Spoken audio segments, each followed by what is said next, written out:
বাচ্চাটা, ঠিক 11 মাস বয়স হবে হয়েছে। মানে একটা এমনই রোগ, তো সেই রোগটার জন্য একটা ইঞ্জেকশন আসে, সেই ইঞ্জেকশনটা আসে বিদেশ থেকে, ঠিক আছে? সেইটার জন্য লাগবে 1 কোটি 2 কোটি না, 16 কোটি। একবার ভেবে দেখো 16 কোটি মানে কতটা অ্যামাউন্ট, মানে ধারণার বাইরে, আমাদের তো ধারণার বাইরে, ঠিক আছে? তো তোমাদের সকলের কাছে এই বাচ্চাটার মুখ চেয়ে তোমরা যে যেইটুকু পারবে সেইটুকু প্লিজ প্লিজ সাহায্য করো।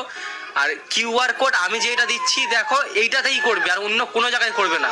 আর আমি যেটা দিচ্ছি এইটাতে ডাইরেক্ট মানে এনাদের কাছেও আসবে না। একটা ট্রাস্ট আছে, ওই ট্রাস্টটা একটু দাদা বলো কোথায় যাচ্ছে। ইম্প্যাক্ট গ্রুপ থ্রুতে আমরা ফান্ড রেজিং করছি, মানে স্ক্যানারটা কেউ স্ক্যান করলে পারে যে কিউআরটা, সেটা শুধুমাত্র ইম্প্যাক্ট গুরু নামে যদি আসবে তখনই আপনারা ডোনেশন করবেন। কেন বাকি ইদানিং কিছুদিন ধরে অনেক মানে মানুষ আছে যারা নিজেদের কিউআরটা ওখানে বসিয়ে, আমি এটুকুই বলতে চাইছি সবাইকে, যদি দেখেন কিউআর কোড কোনো ডোনেশন করার সময় কারোর যদি নাম আসে, কোনো ব্যক্তির নাম আসে, তাহলে সেটা ফেক। একমাত্র ব্যাংকিং নেম আসবে ইম্প্যাক্ট গুরু বলে, এখানে আমরা ফান্ডটা রেজ করি। আর যারা এইসব করছিস, ঠিক আছে, একটা কথা মনে রাখবি, ওপরে একজন আছে, তোদেরও ফ্যামিলি আছে, সবকিছু আছে। আজকে এই বাচ্চাটা মুখ চেয়ে সবাই তো দিচ্ছে টাকা, এই বাচ্চাটার জন্য দিচ্ছে, কারোর তো ওর বাবাকেও দিচ্ছে না, ওর মাকেও দিচ্ছে না, ঠিক আছে? দিচ্ছে এই বাচ্চাটাকে। তোরা ভুলভাল কিউআর কোড দিয়ে ক টাকা নিয়ে কি করবি? তো এরকম যে যা করছিস করিস না, একদমই করিস না। ওপরে একজন আছে, ওনার কাছে জবাব দিতে হবে। এর শুধু এই মুখটুকুই বলতে গেলে মানে হাত ফাত না, মানে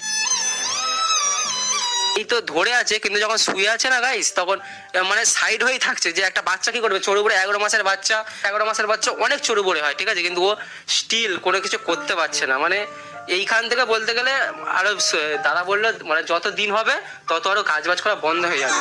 তো যে যেইটুকু পারো, যত তাড়াতাড়ি পারো, যত তাড়াতাড়ি সম্ভব, এই যে কিউআর কোডটা আমি দিচ্ছি এইখানে দাও। আমি এটাই বলতে চাই যে আপনারা যে যেটুকু পারবেন আমাদের সাহায্য করুন। আপনাদের সাহায্যে আমার মেয়ের নতুন জীবন পাবে। আর আপনাদের কাছে হাত জোর করে বিনতি নিবেদন।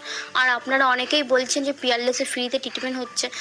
আমরা যদি ফ্রিতেই পিয়ারলেসে ট্রিটমেন্ট পেতাম, তাহলে আমরা এরকম সবার কাছে হাত জোর করে করজোর বিনতি করতাম না। আমরাও চাই আমার মেয়ে তাড়াতাড়ি সুস্থ হয়ে যাক।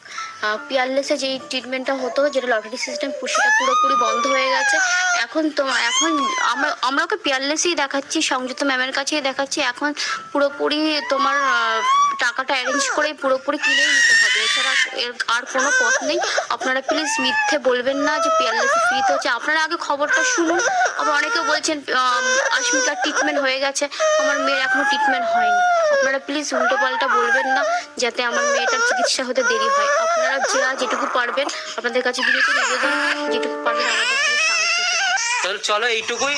আর যে যেইটুকু পারবে প্লিজ দিও, হাত জোর করে আমিও বলছি, যে যেইটুকু পারবে প্লিজ দিও।